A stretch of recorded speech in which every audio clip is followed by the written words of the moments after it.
Hello guys, welcome to Chef Kitchen. Today recipe பார்க்கறதுக்கு இந்த சேனலை மறக்காம சப்ஸ்கிரைப் பண்ணி கூட இருக்கிற பெல் பட்டனை கிளிக் பண்ணி வச்சிங்க. அப்பதான் நான் போற வீடியோ உங்களுக்கு உடனடியாக வரும்.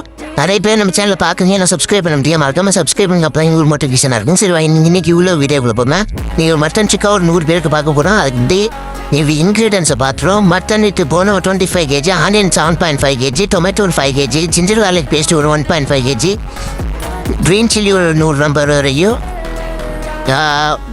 பார்க்குறவங்க டேபிள் வந்து ஸ்க்ரீன்ஷாட் எடுத்து வச்சிங்க. ஃபுல் அண்ட் ஃபுல் சொல்ல முடியாது, கொஞ்சம் கொஞ்சம் சொல்கிறோம். பேலன்ஸ் நீங்கள் ஸ்க்ரீன்ஷாட் வந்து எடுத்து வச்சிங்க. எனக்கு கொஞ்சம் டைம் கொடுத்துருக்கான்னு எடுத்து வச்சிங்க. கொரிடர் பவுடர் ஒரு 1.25 kg, பெப்பர் பவுடர் வந்து ஒரு 500 கிராம், ஃபினால் பவுடர் ஒரு 500 கிராம், கரம் மசாலா ஒரு 500 கிராம், கோகோனட் திருநூல் 2.5 kg.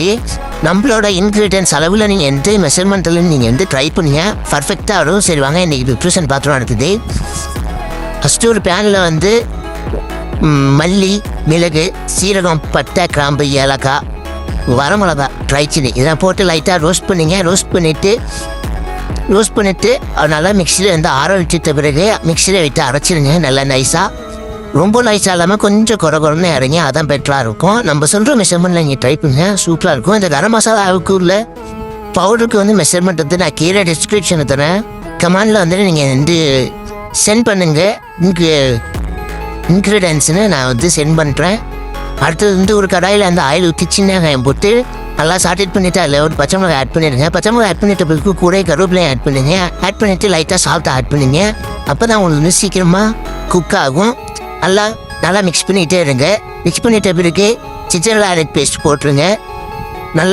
கொஞ்சம் நல்லா ப்ரௌனிஷாக வந்துட்ட பிறகு ஜிஞ்சர் garlic பேஸ்ட் போட்டுருங்க. போட்டு நல்லா சாட்டேட் பண்ணுங்கள். அந்த பச்சை வாடை போகிற அளவுக்கு நீ சாட்டேட் பண்ணால் தான் ரொம்ப நல்லா இருக்கும், சூப்பராகவும் இருக்கும், ஃபென்டாஸ்டிக்காக இருக்கும். ஃபஸ்ட்டு அது கூட வந்து நம்மள சொல்கிறது கொஞ்சம் ஆட் பண்ணுங்கள்.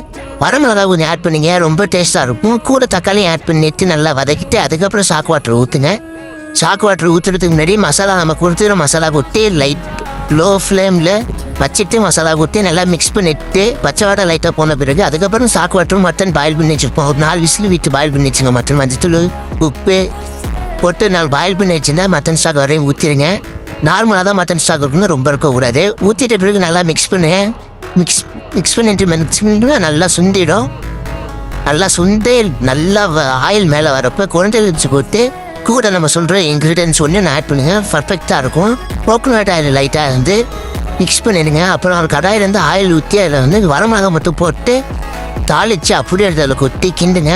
பர்ஃபெக்டான டேஸ்ட் இருக்கும். இந்த ஹோட்டல் ஸ்டைல் தான். ஓகே, பாய்.